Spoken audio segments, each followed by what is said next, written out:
Hello, well it's nice to have an opportunity to chat to you again. It's now about just under 2 weeks since I last spoke to you, which was of course Budget Day. Budget Day is always a slightly nervous day around Parliament as the Finance Minister ultimately presents what is an awful lot of work that goes into putting together a budget.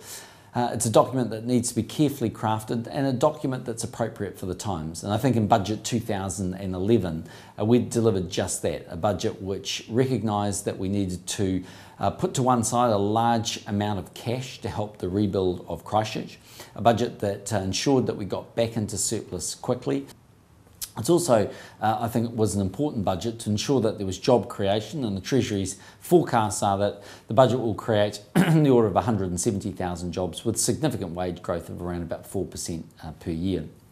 I must say we've just had the weekend polls and both TV1, TV3 and of course the Herald Digipoll on Friday, and I think that gave strong support for the budget, and that's not because New Zealanders will love every single element of it. By definition, that's always hard to achieve, but I think what New Zealanders are embracing is that we need good economic management, a recognition that interest rate management is important. We've got low interest rates at the moment, and while we of course can't guarantee to keep interest rates down, they will move as the economic cycles move. What we can guarantee is that our interest rates would be lower than under a Labour government because we're simply going to apply better economic management. We're not going to spend and hope as the Labour Party are proposing. We are going to get back into surplus faster, and we are going to make sure that the imbalances in the economy move from ones where there's been consumption and rising debt to savings and to exports and investments. So I'm delighted with the response that we've received from the New Zealand public, who very much recognise the challenges that we have.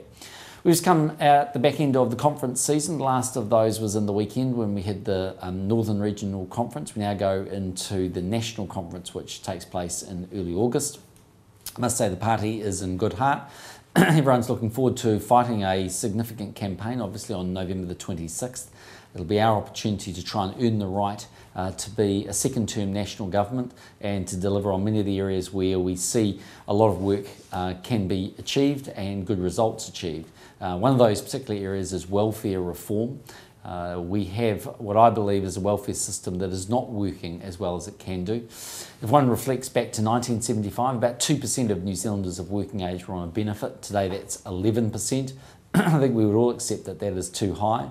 It's seeing far too many young New Zealanders, particularly children, being brought up now in welfare-based homes, and I think robbing a lot of New Zealanders of their full potential and their full opportunities. So the government is committed to tackling welfare reform, but in a sensible way, not in a punitive way, one that helps assist those that are on benefits to get off benefits, while making sure we protect the vulnerable and the sick, those that are very needy.